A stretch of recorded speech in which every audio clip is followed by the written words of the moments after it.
강원 CBS 라디오 오해피데이 김선일 목사의 반가운 오늘입니다. 오늘 첫 곡은 김도연이 부른 사랑이란이었고요. 저는 소양성결교회를 섬기고 있는 김선일 목사입니다. 매주 토요일 오후 12시 5분부터 1시 30분까지 우리 지역교회 섬기시는 목회자들 초청해서 인터뷰 형식으로 교회 이야기, 또 목사님 목회 이야기, 삶의 이야기들을 나누는 시간인데요. 오늘은 동해감리교회 담임 목사님이신 이상수 목사님 나오셨습니다. 안녕하세요, 목사님. 안녕하세요. 기독교대왕감리의 동해교회 담임 목사 이상수입니다. 반갑습니다. 나오셔서 감사합니다. 감사합니다. 목사님이 아주 키도 크시고 아주 인상도 너무 좋으신데 오늘 아주 기대가 됩니다. 목사님 아주 유쾌하고 밝은 분이라고 제가 들었어요. 목사님 원래 강원도 분은 아니시죠? 네, 강원도는 아니고요. 제 고향이 충북 제천입니다. 근데 충북 제천이 강원도 말씨를 써요. 가깝죠. 뭐 지리적으로는 가깝기도 하고. 생활권이 강원도죠. 행정구역상으로 충청도고요. 그래서 친숙, 익숙합니다. 익숙하시고. 네. 신앙생활은 그러면 이제 제천에서부터 네, 하셨나요? 제천 토박입니다. 어렸을 때 제천에서 태어나서 시골에서 자라면서 모태신앙으로 자랐고요. 어머니, 아버지 다 감리교에서 신앙생활 하셨고 할머니 때 처음 믿음을 가지셨어요. 그래서 3대 신앙이시네요. 네네. 3대 신앙이고 집안에 목사님들도 또 배출이 되었고. 형제분들 중에도 혹시 목사님 계세요? 형제는 아니고요. 작은 아버지, 삼촌, 사촌 이렇게 감리교 목회자 그리고 있습니다. 네. 야, 우리 PD가 이렇게 말하네요. 목사님이 한국말이 유창한 외국인 같으시대요.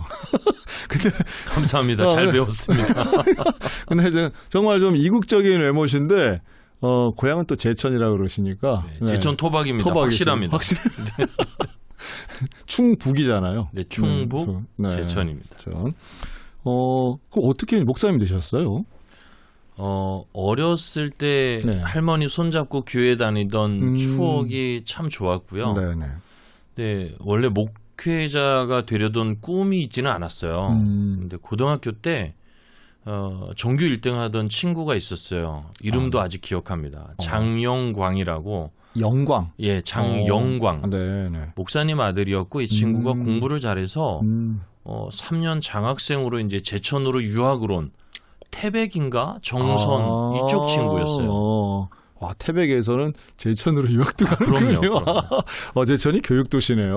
네, 서쪽으로. 제천에서 공부 잘하면 원주나 충주 이렇게 가죠. 아하, 그렇군요. 네. 영광이가 1학년 때 1학년 지나고 2학년 때 같은 반이 되는데 학교를 안 나오는 거예요. 그래서 이게 어찌된 일인가 기다렸는데 나중에 국화꽃이 책상에 놓이고 하나님의 부르심을 받았죠. 백혈병이었어요. 근데 어린 나이에 이해가 안 됐습니다. 공부도 잘하고 전교 1등이고 참 다니엘과 같은 친구였어요. 진짜 육식도 안 했어요. 성경 그대로 그 목사님 자녀였고 자기의 꿈은 감신대를 가서 감리교 신학대학교를 가서 목사님이 되는 게 꿈이라고 말하던 친구였어요.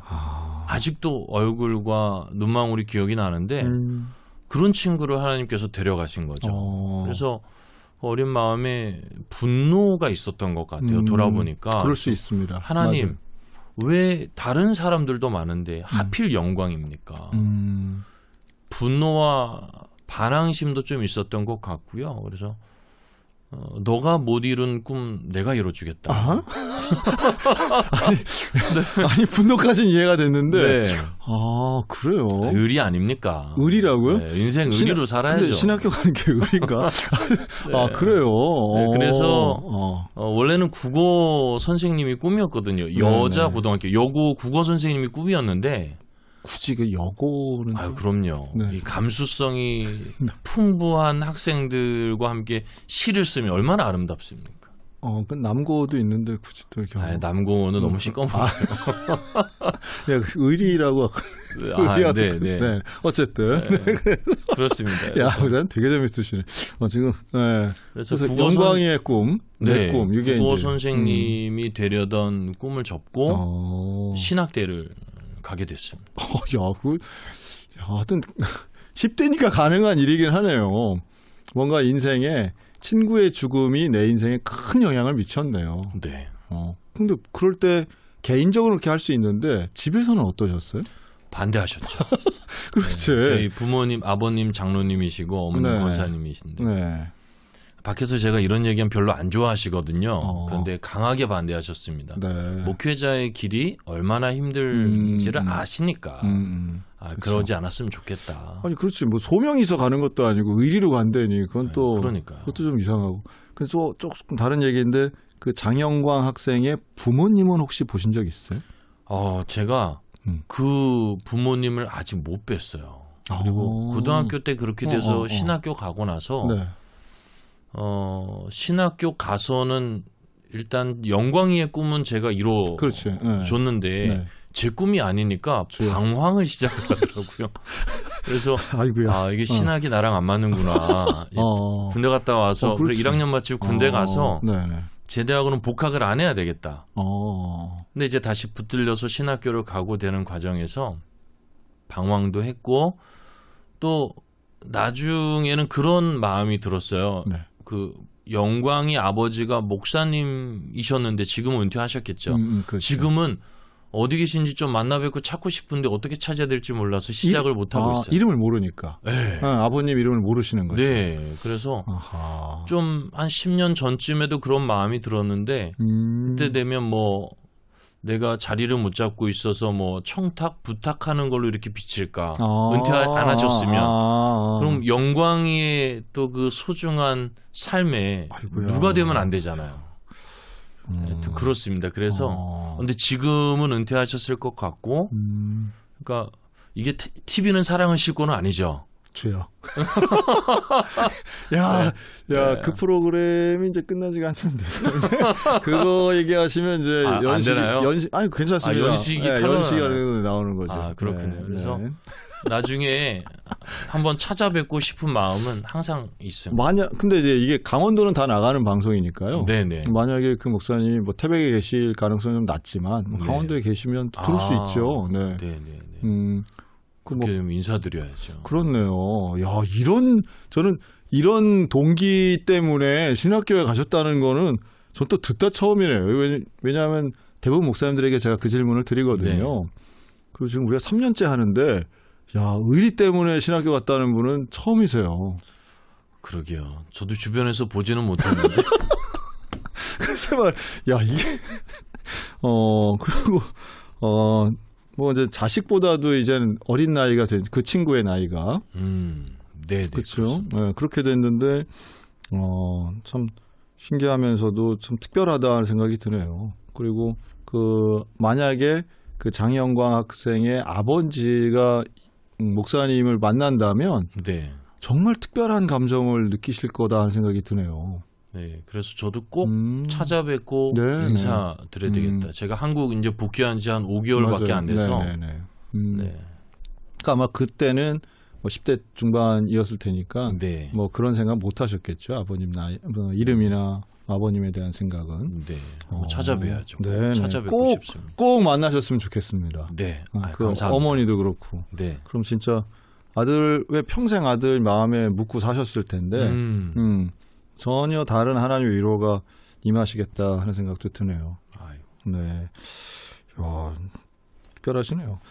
그리고 이제 어쨌든 좀 신학교에서 방황은 하셨지만 그래도 이제 졸업하시고 네. 이제 전도사님이 되셨겠네요. 네. 근데 사역지들이 하나같이 특별하세요. 걸어온 사역의 길들이. 네. 야, 목사님. 일단은 전도사 생활은 하셨어요? 네. 한국 국내에서 전도사를 10년을 했더라고요. 아, 왜 이렇게 오래 하셨어요? 전도사 생활을 또? 안 맞았나 보죠. 잘 맞았으면 빨리빨리 됐을 건데. 뭐 목회가 로또 같은 거였네. 그냥 안 맞아. 그러니까요. 뭐가 좀 안 맞아. 안 맞더라고요. 네. 그래서 목사 안수를 이제 늦게 받으셨네요, 그러면. 그렇게 늦진 않았어요. 친구들보다 한 뭐 4년, 5년 정도 늦긴 한데. 늦었죠. 많이 늦는 건가요? 제가 좀 긍정적입니다. 제가. 아니 무슨 전도사를 10년이나 해요. 그렇군요. 전 다들 그렇게 하는 줄 알았어요. 다들 네, 뭐 그런 분들도 간혹 있죠.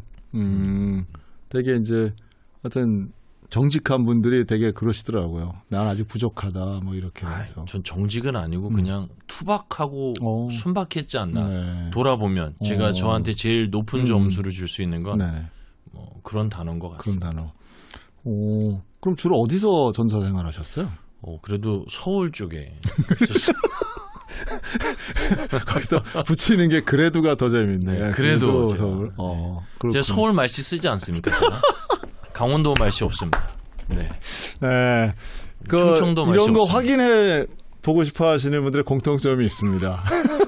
반드시 그런 게 있죠. 네, 그렇군요. 네.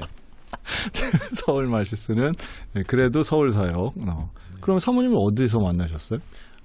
아내는 네. 제가 전도사 생활 10년 하고 대학원까지 다 마쳐 나가고 졸업할 때가 됐는데 마음에 한 가지 의문이 드는 거예요. 네. 그러니까 다들 과정을 마쳤으니 이제 됐으니 목회를 하고 그렇죠. 안수를 받는 그런 때다. 안수를 받는 때다라고 말씀을 하시는데 한 가지 의문이 드는 겁니다. 내가 선배들과 형님들과 목회는 재밌게 잘할 수 있겠는데 성령님과 함께 목회를 할 수 있겠는가? 자신이 없는 거예요. 그래서 실은 도망갔습니다. 도망간 게 인도입니다. 야, 뭐 표현이 되게 절묘하다는 생각이 드네요.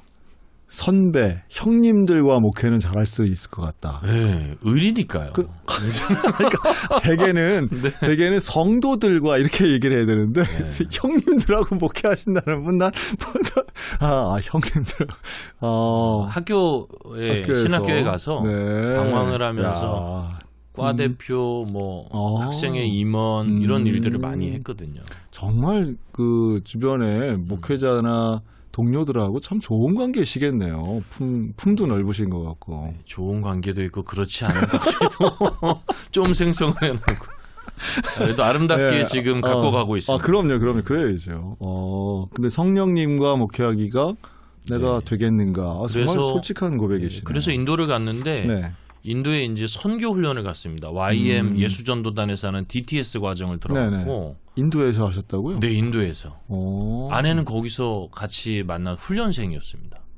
인도 어디에서 하셨어요? 인도 중부에 하이드라바드라는 도시가 있었는데 거기서 이제 DTS를 했죠. 원래는 현지인들을 위해서 기획을 했었는데 거기를 오픈하신 선교사님께서 현지인들만 대상으로 해서는 운영이 안 되니까 재정 충당 차원에서 한국 학생들을 동수로 받으셨는데 그게 뭐 디테일하게 설명하지 않으셔도 네, 알겠습니다. 은혜죠 저희한테는. 그럼요. 그래서 검색을 해보다가 인도로 갔습니다. 가장 쌌거든요 스쿨피가. 네, 가장 싸서. 가장 싸서. 아내는 거기서 만난 같이 훈련을 받은. 거기서 만나셨다고요? 네, 같이 훈련생이었습니다. 그래요. 끝날 때 이 사람하고는 평생을 있어도 전혀 재밌겠다. 전혀 행복하다. 전혀 재밌겠다. 네, 그렇군요. 네, 졸업식 날 프로포즈를 했습니다. 같이 선교를 합시다. 네. 그래요. 인도에 가신 이유가 있네요. 네, 그래서 제 친구들이 다 하는 말은 참 넌 인도 가서 잘한 거 하나 있다. 아내 만난 거다. 그렇네요. 지금 사모님이 스튜디오에 와 계시거든요. 네, 밖에 계시는데 본인은 꼭 그렇지 않았다고. 그러니까 본인 입장에서는 반대일 수 있죠. 반대일 수. 저는 제일 잘한 건데. 제일 잘한 거고. 아내는 이게 웬일인가. 여기까지 와가지고 내가 이 발목이 잡혔네. 이제 큰 고난 가운데 들어갔구나. 제 입으로 말하긴 좀 그렇지만 저는 행복합니다. 근데 사모님하고 연배가 좀 비슷하세요? 제가 4살 연상입니다. 제가 4살 많습니다. 많고. 근데 지금 보기에는 사모님 너무 젊어 보이셔가지고 오해를 많이 받습니다. 네. 목사님은 나이보다 훨씬 들어 보이시는 원숙함이 있으시고 목사님도 나이 별로 많지 않으신데 그런데 사모님은 또 더 어려 보이고 그래서 근데 DTS 하시면서 이제 그런 훈련보다는 이제 호감도를 높이셔서 결국 프로포즈까지 하셨네요. 굳이 말씀하시면 그런데요. 그래서 저도 이제 굳이 졸업식 끝나고 이제 프로포즈를 했다. 네. 근데 그래서 인도에서는 그렇게 오래 있지는 않으신 것 같아요. 네, 1년 정도 있다가 우리가 하나님이 주신 귀한 선교를 함께 이루어 나가자. 그래서 한국에 돌아와서 목회가 아니라 선교를 다시 준비를 하기 시작을 했죠. 그 목사 안수도 받으시고 한국에 돌아와서 선교사 과정을 시작하면서 목사 안수도 받고 선교사 파송을 받고 그 다음에 이제 가게 된. 그럼 결혼도 그때 하셨어요? 네, 결혼도 하고 들어와서. 네네. 그리고 이제 파송을 받아서 정식 선교사로 이제 나간 것이 중국입니다. 중국으로 가신 거예요. 저희가 원래 인도로 가려고 그랬어요. 네, 그렇겠죠. 인도에서 선교사로 부르심을 받았고 네네. 인도가 좋았고 더 배울 수 있고 성장할 수 있다고 생각을 했으니까요. 근데 하나님께서는 인도로 인도하지 않으시고 이게 원래 재미있는 포인트인데 재미가 있어야 됩니다. 네. 부담 갖지 마시고 말씀. 중국으로 인도를 하셨어요. 근데 그 과정 중에 인도로 원래 파송해 주겠다는 분들도 있으셨고 했는데 다 무산이 되더라고요. 나중에는 후원이 없어도 되니까 파송만 그러니까 후원이 없어도 되니까 파송만이라도 해달라고 했는데 그것도 이제 다 계획이 무너지는 거예요. 그래서 하나님 앞에 저희가 결혼하고 나서 한 달째 파송교회도 없고 실업자가 돼서 선교지도 못 나가는 상황에 둘이 바라보고 눈물을 펑펑 흘리다가 기도를 했습니다. 네. 어떻게 해야 할까? 그래서 저희가 기도하면서 하나님 그러면 저희가 가고 싶은 땅 인도도 내려놓겠습니다. 선교사가 원래는 하나님이 주시는 땅을 바라보고 그 땅을 위해 그 땅 백성들을 품고 기도하면서 나가잖아요. 그렇죠, 그렇죠. 근데 저희는 땅이 없었어요. 나갈 나라도 없었고 다 내려놓고 진짜 말 그대로 막막한 상황이네요. 네, 주님 보내시는 대로 가겠습니다. 근데 저희에게 가라 하시는 땅이 중국이었던 거죠. 전혀 뭐 언어 준비나 사실은 선교를 하려면 이제 그런 것들이 선행돼야 되는데 조금 예상하지 못했던 선교지가 등장하면 상당히 좀 당황스럽잖아요. 그럼요. 그리고 중국은 또 넓잖아요. 중국 민족도 많고. 일단은 목사님 말씀해 주신 것처럼 언어가 다르죠. 네네네. 그래도 인도는 영어가 그렇죠. 좀 통하는데 그렇죠. 중국은 중국어입니다. 지금은 영어를 좀 할 줄 몰라도 그때는 중국어를 할 줄 모르면 살 수가 없었죠. 그 중국 분들은 누굴 만나도 영어 할 생각을 안 하는 분들이 더 많은 것 같아요. 중국어로 얘기하죠. 큰 나라 분들이 좀 그러신 것 같아요. 그럼요. 대국이. 러시아, 중국 이런 분들은 무슨 영어 무슨 영어야. 영어를 잘하는 게 그렇게 자랑스러운 일이 아닌 것처럼 생각하시죠. 그냥 모든 사람들이 중국어를 할 줄 알아야 된다라고 생각하시는 그렇죠. 거예요. 그 중화사상 이런 게 큰 나라 사람들은 그런 게 있더라고요. 중국어로 얘기하고 너 왜 중국어를 못해? 그렇죠. 저희도 니하오도 모르고 중국에 가서 아이고야. 그러니까 저희가 준비가 워낙 안 돼 있다 보니까 하나님께서 중국어를 전공하신 집사님을 붙여주셔서 한 2달인가 3달 집중적으로 그 기초 서바이벌 중국어를 또 배우고 갔습니다. 아직도 연락하고 친하게 지내는 집사님이신데 너무 감사한 또 그런 일이 있었죠. 네. 그 중국 어디로 가셨어요? 중국 저는 심양에 있었습니다. 심양. 요녕성 선양시. 그 가셔서는 이제 어쨌든 파송을 받았으니 사역을 하셨을 거 아니에요. 근데 신학교에서 이제 학생들 가르치는 일을 했었고, 근데 중국에서는 선교사라고 부를 수도 없고, 그렇죠. 선교 활동을 이렇게 드러내놓고 할 수도 없고, 그래서 이제 주변 분들을 많이 도와드리는 일들을 했었고요. 그래서 중국에서 이제 지낼만 하다 4년 좀 지나고, 그리고 비전도 생기고 꿈도 생기고, 그래서 중국이 정말 쉽지가 않습니다. 근데 지낼만 하다 싶을 때 하나님께서 또 사역지를 옮기셨죠. 그렇게 옮기신 곳이 몽골입니다. 네, 어쨌든 큰 나라만 다니셨네요. 네, 그렇습니다. 네, 인도, 중국, 몽골. 네, 상황이 많이 다른 나라 아닌가요? 같은 아까도 제가 여쭤봤지만 언어도 또 다르고. 또 다르죠. 네. 역사적 배경도 다르고. 중국에서 신학교 사역을 했었는데 네네. 몽골에서도 이제 사역은 같았습니다. 신학교 현지 학생들을 가르치는 네, 신학교 사역으로 가게 됐죠. 근데 뭐 몽골어도 모르고 바로 업무를 해야 되다 보니까 또 한 3개월 정도 짬을 내서 서바이벌 몽골어를 배우면서 서바이벌 생존 네, 언어. 생존 네네. 생존 언어를 배우고 학생들을 가르치고 또 몽골에서 이렇게 10년 선교 사역을 또 하게 됩니다. 몽골은 문자가 고유한 문자가 있나요? 몽골이 12, 13세기에 우리가 아는 칭기스칸이 이 땅에서 가장 큰 영토, 그렇죠. 가장 큰 나라를 만들죠. 뭐 저쪽 유럽 지중해까지 그 영토가 맞습니다. 확장이 네. 됐더라고요. 그때 문자가 위구르 문자를 받아들여서 몽골 비치크라고 위에서 아래로 기록을 하는 달리는 말에서도 정확히 쓰고 읽을 수 있는 그런 문자를 만듭니다. 근데 이게 이제 1920년 러시아에 의해서 두 번째 공산화가 되면서 러시아가 약간 그 우민화 정책을 펼치죠. 그래서 고유의 문자를 없애고 몽골 비칙이 이게 만주어가 되거든요. 또 만주어. 네, 그게 그렇죠. 좋은 문자인데 그걸 없애고 러시아 키릴 문자를 사용을 해요. 근데 90년에 민주국가로 다시 몽골이 서게 되면서 지금은 그 러시아 키릴 문자와 몽골 비치크를 같이 사용을 하죠. 아, 그래요? 민족성을 다시 살리는 차원입니다. 몽골 분들이 똑똑해요. 똑똑합니다. 그리고 하여튼 우리가 알기로는 시력도 되게 좋은 나라 민족으로 아는데. TV에서도 그렇게 나오죠. 뭐 네네. 몽골 분들이 7.0이다, 네네. 8.0이다, 그렇죠. 9.0이다. 이게 체감이 안 되잖아요. 안 되죠. 도시에서 태어난 분들은 몽골 분들도 한국 분들하고 똑같고요. 비슷하고.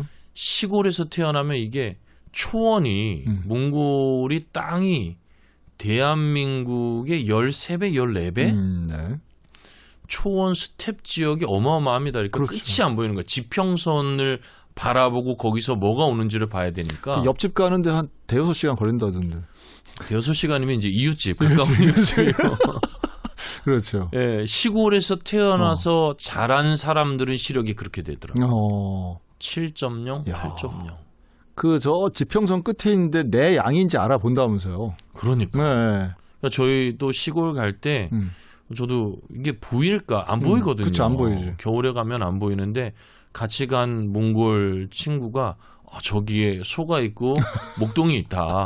그렇지. 남자가 있고 여자가 있다. 어디 이거. 있냐. 안 보인다. 가보자. 그래서 한 차를 타고 한 30분 들어가니까 희미하게 있더라고. 어마어마합니다. 그 사람의 능력이라는 게 그거는 환경 탓인 거잖아요. 환경에 적응을 하는 적응. 거죠. 대단한 거죠.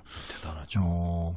그래서 거기에서 그 몽골에서는 우리는 울란바토르밖에 모르는데. 네, 울란바타르 보통은 한국 분들 네. 그리고 선교사님들이 다 울란바타르를 베이스로 해서 근거로 기점으로 해서 선교 사역을 하시고요.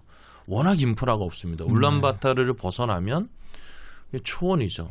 4-5시간 가야 게르 하나, 몽골식 천막, 뭐 유르트라고도 하는 게르 하나 보이고 또 뭐 하루 가야 또 뭐 그 다음 집 있고. 그 게르는 이동식 텐트 같은 거죠. 네네. 근데 그 안에 그냥 원룸처럼 돼 있나요? 뭐 칸막이가 있나요? 그 안에 들어가면? 칸막이랄 게 따로 없고 게르가 동그랗게 쓴 네네. 가운데에 이제 화로 같은 거 있죠. 화로 네. 그리고 불을 뗄 수 있는 난로가 있고 그 다음에 이제 이렇게 쭉 돌아가면서 손 씻을 곳 그리고 옷장 그리고 가운데에 어르신이 있는 침대 아니면 조상들의 사진 그런 게 있고 양 옆으로 이렇게 자녀들 침대나 이렇게 한 방에서 뭐 3대가 다 같이 사는 구조죠. 네.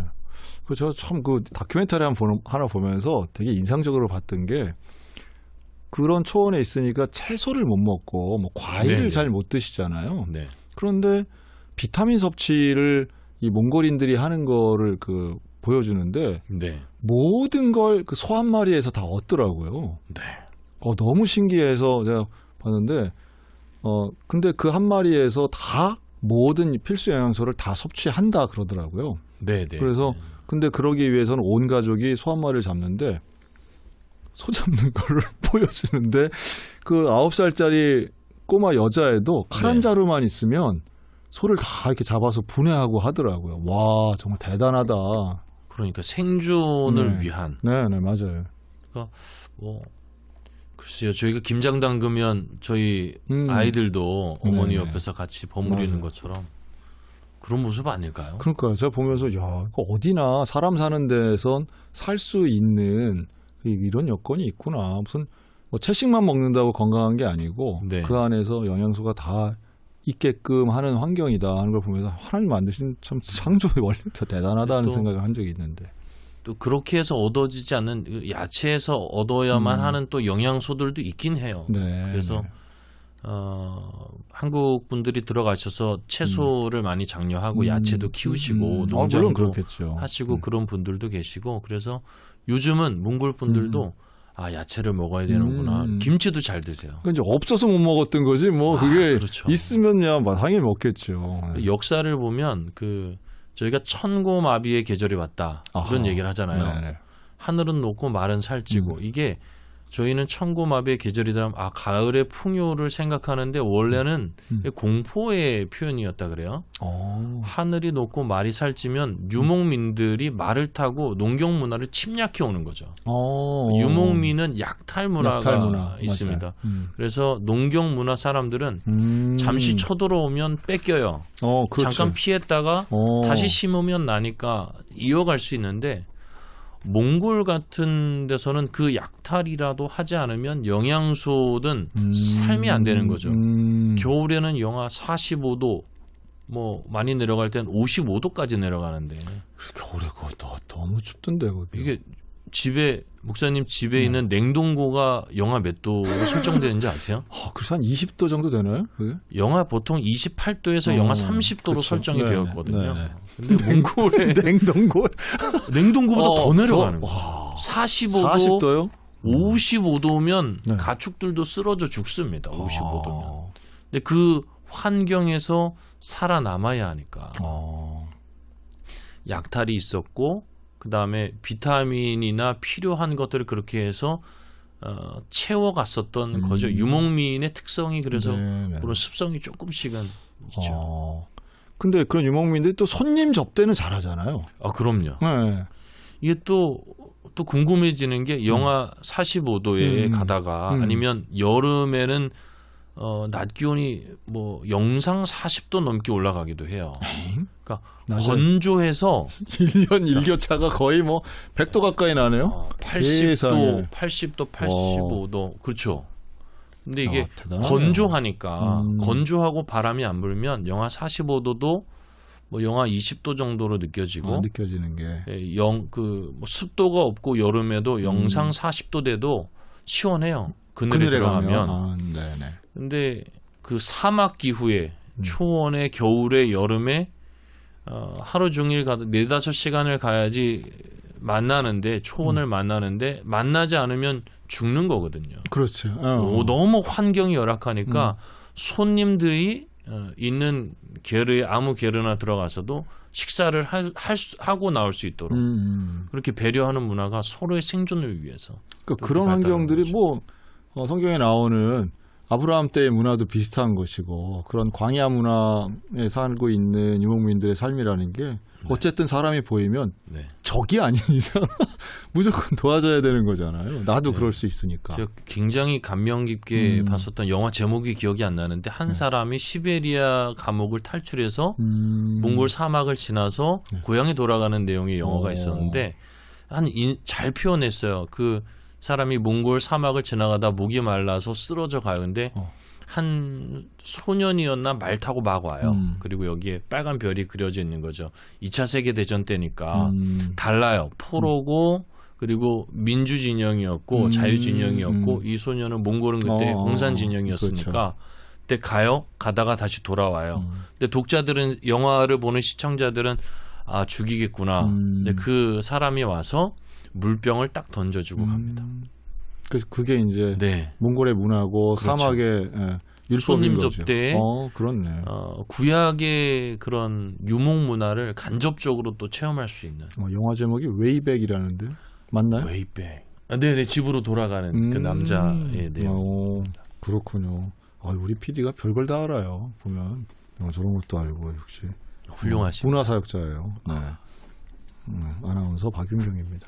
그래서 근데 몽골에서의 사역은 그러면 역시 신학교 사역을 주로 하셨겠네요. 네, 신학교 사역을 했고요. 네. 신학교 사역을 하면서 감사하게도 기회가 많이 닿아서 교회 개척도 하고 네. 신학교 사역이 주사역이다 보니까 교회 현지 교회를 담임할 수는 없어서 후임 선교사님한테 연결해드려서 사역을 할 수 있도록.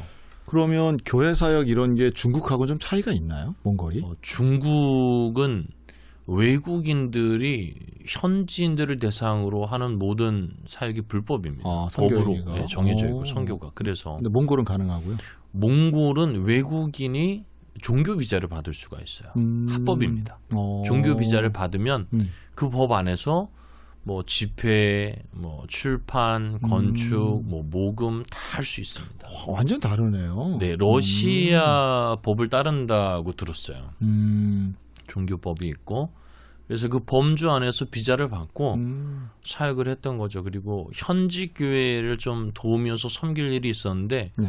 울란바타르 시내 북쪽에 빈민가에 있었어요. 그래서 빈민가의 아이들 그 게르 하나에서 살면서 또 가운데 난로의 부모는 일하러 나가거나 아니면 알코올릭으로 있는 아이들이 화상을 입고 치료해주고 돕고 이런 일을 하다가 보니까 어떻게 해야 될까 생각을 하면서 빈민을 구제하는 활동을 하기 시작했고 NGO로 설립이 되고 현지 NGO 그리고 아이들의 공부방 건물을 짓기도 하고 아이들을 돌보면서 부모들을 교육시켜서 취업하는 활동 옷가게를 만들기도 하고 아이들을 돌보는 공간을 만들기도 하고 그리고 여기 강원 그때 네. 해피아이 강원 그 강원도 지회 분들하고 연결이 돼서 유치원도 멋지게 하나 지었어요. 그래요. 재능 기부도 해주시고 그런 일도 하고 또 현지 교회도 세우고 또 이 사람들에게 아까 목사님 말씀해 주셨지만 그 채소로 네네. 섭취해야 되는 비타민이 있어야 되잖아요. 그래서 몽골 분들은 이 게르를 치고 살 수 있도록 나라에서 땅을 줘요.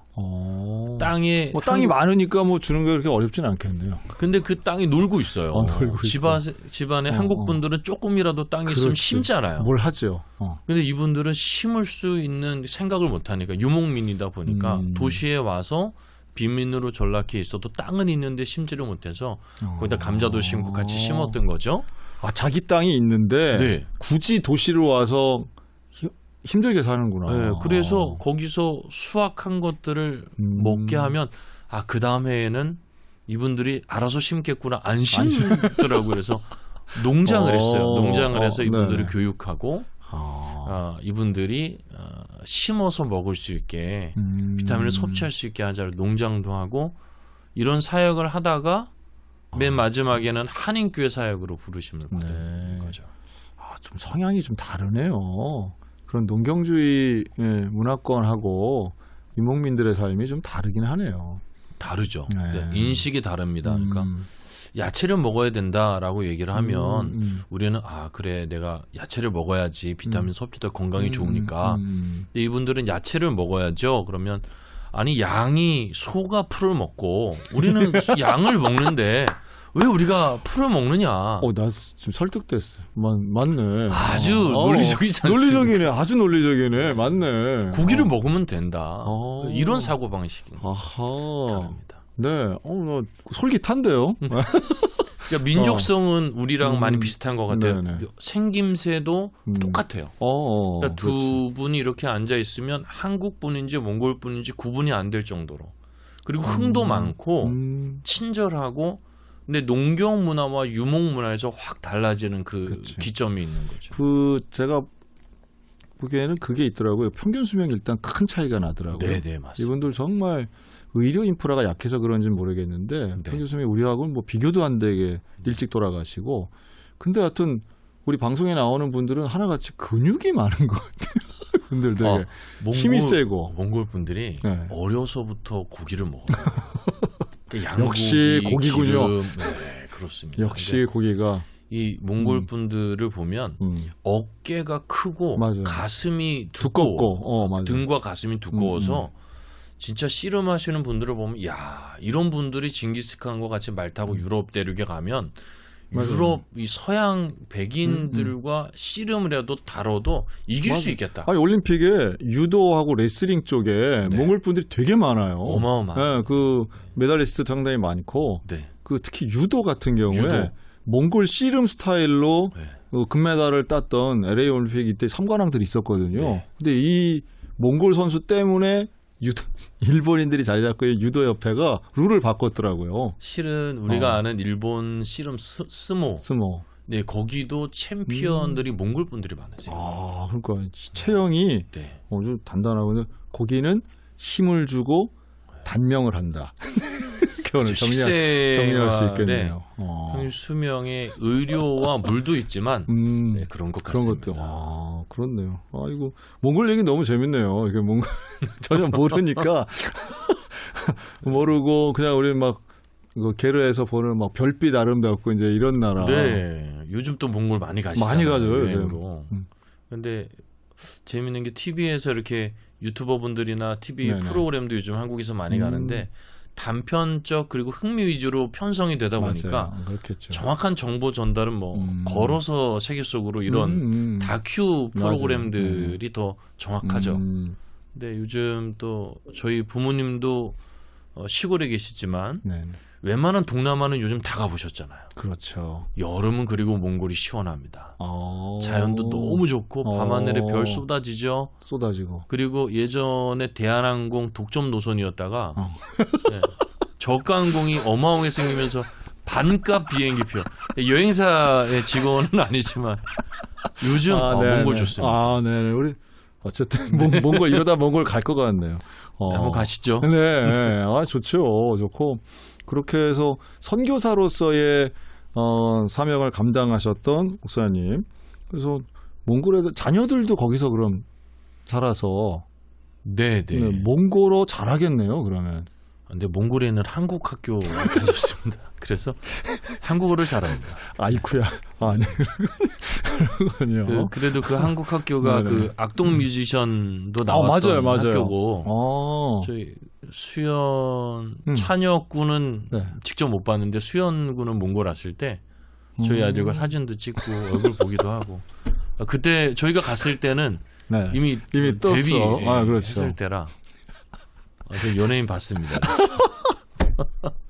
요즘 그 부모님 그 몽골 선교사 하셨던 그분 요새 간증 프로그램 많이 나오시더라고요. 그래서 같은 아파트에 살았어요. 러시아 아파트. 지어진 지 그랬군요. 굉장히 아파트. 오래된. 네. 얼굴 뵙고 사인하신 책도 받습니다. 책도 받았다고요? 사인하신 책도 받았습니다. 네. 거기 선교사들도 많으세요? 몽골에? 많죠.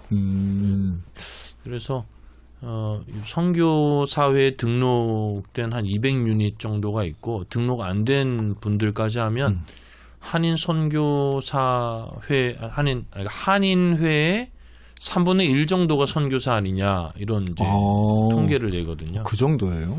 몽골이 90년에 문이 열리고 나서 처음 들어가셨던 분들이 선교사 분들이 들어가셨어요. 네. 그때만 해도 동구권이 무너지고 소련 무너지고 몽골 그다음에 중국 90년, 91년, 92년 이렇게 순차적으로 열렸으니까요. 네네. 근데 대학생 운동 뜨거울 때 몽골 땅 한번 밟아보고 하늘나라 가겠다. 진짜 순교의 다짐으로 가셨던 분들이죠.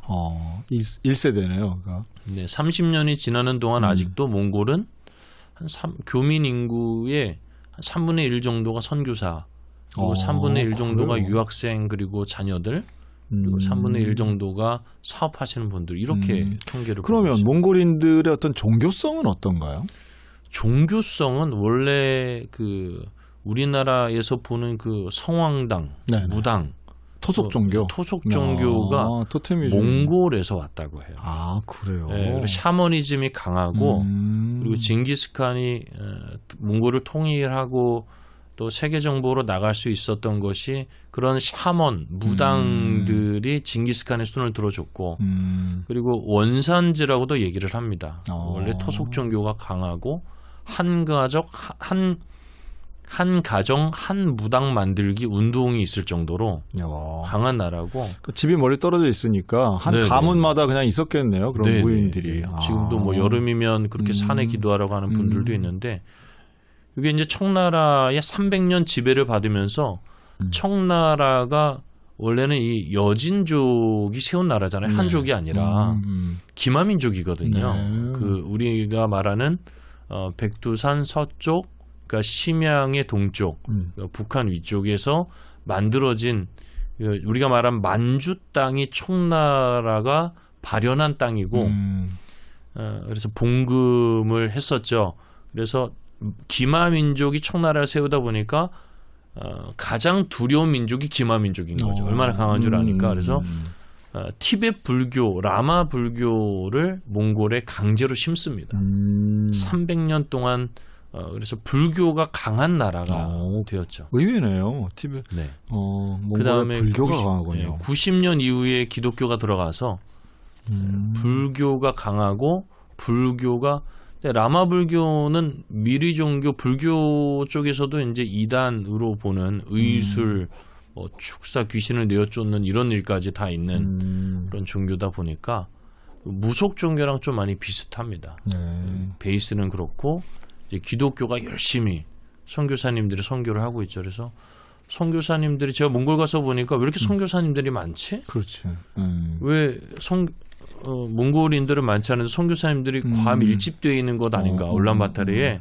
근데 지내면서 알게 됐어요. 하나님께서 이 사람들을 강하게 쓰시려고 집중 훈련을 하시는 과정이 아닌가, 기간이 아닌가 이런 생각이 들 정도로 선교사님들도 열심히 하시고. 그렇네요. 오늘은 동해감리교회 담임 목사님이신 우리 이상수 목사님과 말씀 나눴는데요. 이거 일부에서 목사님의 정말 신학교간 특별한 동기, 함께했던 클래스메이트의 그 죽음과 함께 내가 신학교 가겠다. 그리고 인도, 중국, 몽골 선교사로서 지금까지 살아오셨던 목회 여정을 말씀을 해주셨는데요. 근데 그런 가운데 이제 올해 동해감리교회 청빙을 받으셨어요. 네네. 그 어떤 과정으로 해서 오시게 됐어요? 제가 광화문에 있는 종교 교회에서 선교사로 파송을 받았어요. 이거 유명한 교회죠. 네. 중국, 몽골 2번이나 선교사를 파송을 받고 선교사가 없을 때 처음 선교사로 보냄을 받아서 선교가 안정화가 되고 선교사님들이 많아지면 그때 이제 국내로 들어오는 거는 생각해 보자라는 마음이 한켠에 있었고요. 또 존경하는 선배 목사님께서 하나님 앞에서 선교사도 귀하고 기관 사역도 귀하고 한국 목회도 귀하고 귀하지 않은 사역은 없다. 목회자도 귀하고 성도도 귀하고 다 귀하다. 그런데 나중에 은퇴할 때 하나님 앞에 돌아갔을 때 후회하지 않을 만큼 이 땅에서 가슴 뛰는 사역을 했다고 돌아봤을 때 그렇게 생각할 수 있겠느냐. 근데 그렇게 생각하니까 목회에 대한 미련이 조금 있는 걸 발견을 했어요. 네. 그러던 중에 하나님께서는 몽골에 있는 30년 된 처음 세워진 울란바타르 한인교회에서 사역을 하게 하셨고 그렇군요. 그리고 어려운 상황을 잘 겪고 그리고 교회가 안정화될 때쯤에 한국에 있는 동해교회 청빙을 받게 됐습니다. 감리교는 원래 파송 제도인데요. 요즘 청빙의 형태를 취하고 있습니다. 그래서 40명 넘는 분들이 지원을 하셨고 그다음에 서류 12명 통과하고 아이고야. 제가 듣기로는 그리고 영상 설교도 그리고 보시고 마지막에 최종 후보 4분 저를 포함해서 저뿐만 아니라 정말 훌륭한 분들이 그렇죠. 최종 후보가 되셔서 부흥 집회를 하셨어요. 너무 은혜롭더라고요. 하루씩. 후보분들이 네, 후보분들이. 근데 교회가 정말 지금 아니면 우리 교회가 부흥할 수 있는 마지막 시대다. 하나님께서 주시는 부흥을 맛보고 싶다는 하나님 새 일을 행하신다는 강한 열망이 있었고 그리고 어떤 분들이 와도 잘할 수 있겠다. 열심히 하시겠다. 정말 좋은 교회다라는 마음이 있었고요. 그리고 한 가지는 아내랑 저랑 교회를 보면서 누가 올지는 몰라도 정말 할 일 많겠다 이런 마음도 있었고요. 근데 감사하게도 정말 하나님의 은혜로 네네. 참석하셨던 분들이 전교인 투표하는 과정을 거쳤고 근데 압도적으로 지지를 해주셨다 그래요. 네. 그래서 감사하게도 진짜 하나님의 전적인 은혜입니다. 그럼 몽골에서 비행기 타고 오셔가지고 설교하셨겠네요. 네. 아이고야. 3월까지는 몽골에 있었고요. 네네. 따끈따끈합니다. 4월에 한국에 와서 이제 5개월 차. 그래서 습도 높은 한국의 여름을 이제 오래간만에 경험하셨겠네요. 정말 덥더라고요. 와. 이제 할 말이 없습니다. 근데 이제 오셔서 보시면 사실은 지금까지 쭉 한국에서 목회를 하신 게 아니기 때문에 네. 한국의 목회 현장에 대한 이제 적응도 하셔야 되겠고 네. 그런데 또 동해 지역의 특별성이 있을 거 아니에요. 네. 우리 같은 강원도지만 특별히 지역 소멸 지수가 상당히 높은 곳이고 네. 고령화 지수도 상당히 높고 네. 아마 젊은이들 비율도 낮은 지역일 텐데 네. 어떠셨어요? 지난 한 4개월 정도 계시면서. 와서 한 3개월 3개월 동안 동해에 와서 부임하고 3개월 동안 전교인 신방을 했습니다. 네네 하셔야죠. 그래서 하루에 많을 때는 6가정, 8가정 네. 정말 어떤 날은 10가정. 아이고. 정말 최선을 다해서 교인분들 찾아뵙고 신방하고 많이 들으려고 노력을 했고요. 그래야 동해가 어떤지, 동해교회가 어떤지 알 수 있으니까요. 그리고 한 달 여름 사역을 하면서 더 듣고 싶었습니다. 제가 처음에 말씀드렸지만 신학교를 나오고 대학원을 졸업할 때까지도 내가 성령님과 함께 목회할 자신이 없기 때문에 도망을 간 거죠. 인도로. 거기서 선교사로 부르신 거지. 지금도 똑같습니다. 그 마음은. 어떻게 하면 성령님과 함께 목회를 할 수 있을까? 주님께서 맡기신 양떼지 뭐 제가 마음대로 잡아먹을 수 있는 양떼는 아니잖아요. 네.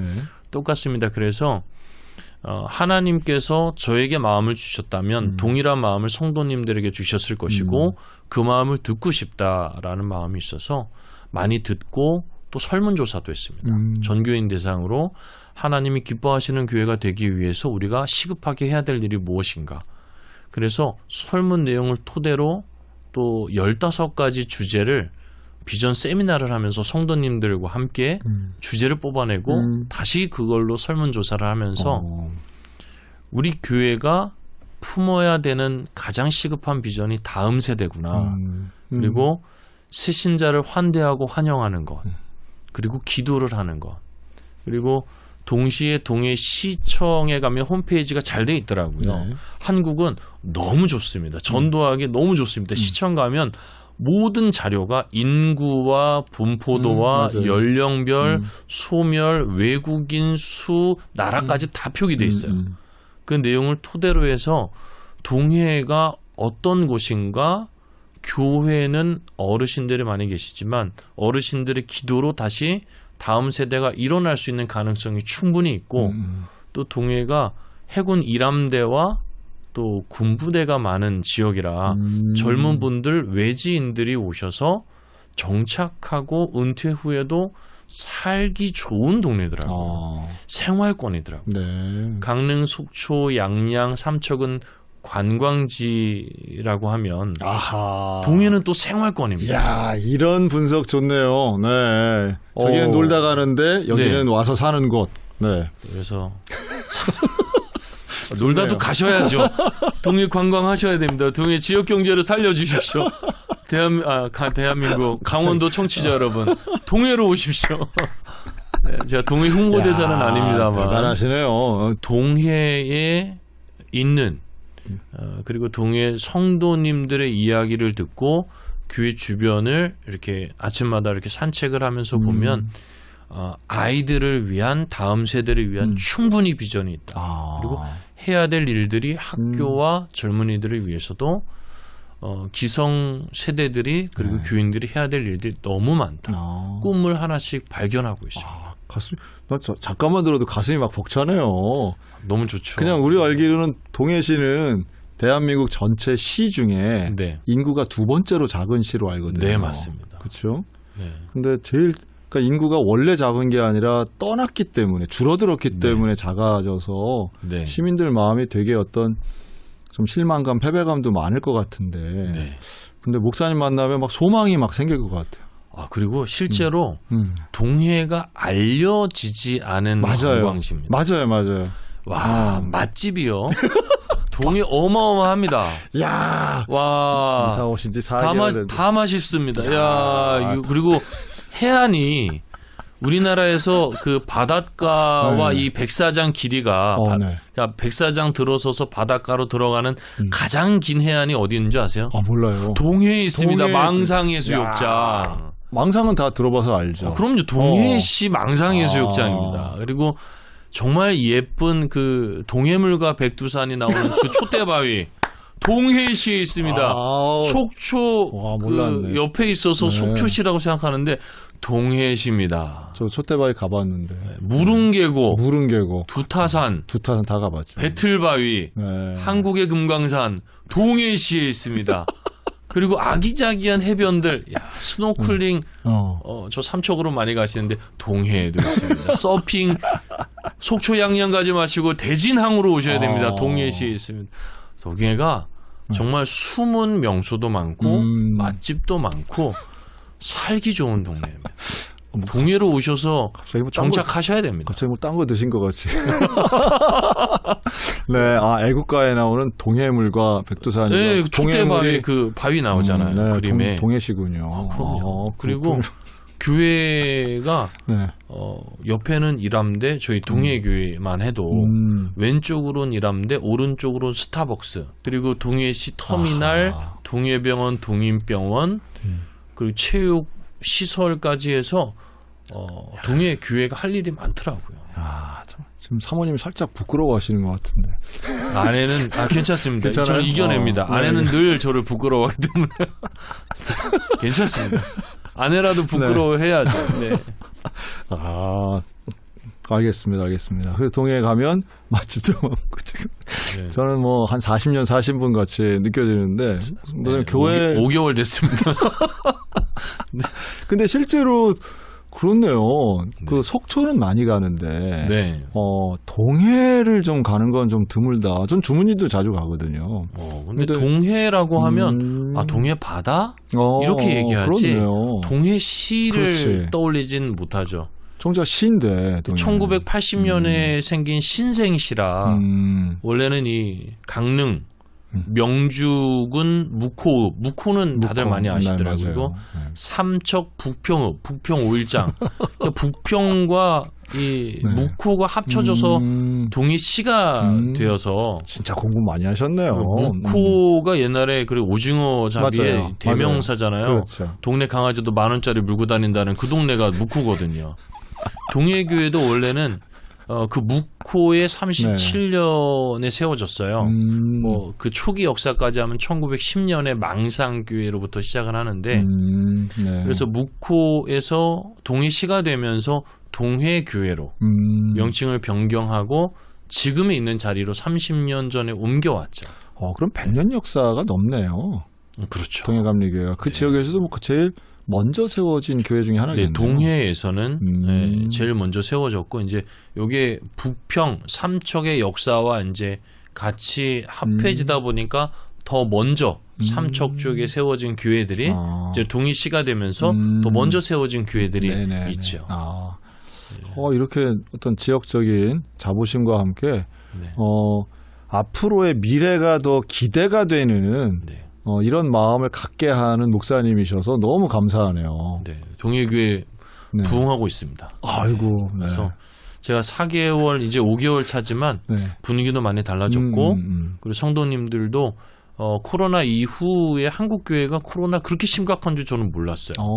코로나 이후에 뭐 해외 상황만 제가 집중하고 있었지 한국 교회도 많이 힘들더라고요. 맞아요. 근데 맞습니다. 코로나 이후에 교회에 뭐 한 번도 나오지 않으셨던 분들도 다시 나오기 시작하시고 그리고 제가 아예 선포를 했습니다. 알아서 빨리 자진해서 신방 받으시라고 끝까지 찾아간다고. 뭐 선교사가 잘하는 게 뭐겠습니까? 뭐 야성, 끈기, 무에서 유를 창조하는 뭐 근면 성실함 이거 아니겠습니까? 끝까지 찾아간다. 끝까지 네. 찾아간다고 말씀드리고요.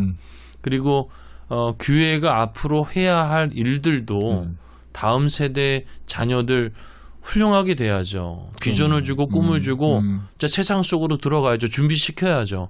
그런데 이 자녀들이 세상에서만 성공하고 나중에 하나님 나라에 가서 예수님과 함께 잔치하는데 자녀들 안 보면 이것보다 슬픈 게 어디 있어요. 그렇죠. 그럼요. 그래서 자녀들도 다음 세대들도 우리가 세워야 한다. 아주 끝까지 밀어붙이자. 하나님 나라에 갈 때까지. 피할 길은 없습니다. 네. 네. 그 지역에 있는 동해시장. 예. 저도 막 동해 감리교회 가서 등록하고 싶네. 그래서 동해에 있는 다른 목사님들도 되게 좋아하실 것 같고 네. 앞으로 동해 지역 또 영동 지역 그래서 정말 하나의 선교의 큰 분량을 좀 맡아주시면 고맙겠다는 생각이 드네요. 네, 열심히 하겠습니다. 네. 제가 앞으로 자주 뵐 것 같네요. 네. 우리 이상수 목사님과는 인사 나누도록 하겠습니다. 오늘 목사님 나오셔서 감사합니다. 네, 감사합니다. 네. 수세권 기독교 대한감리회 통일교회 이상수 담임 목사였습니다. 감사합니다.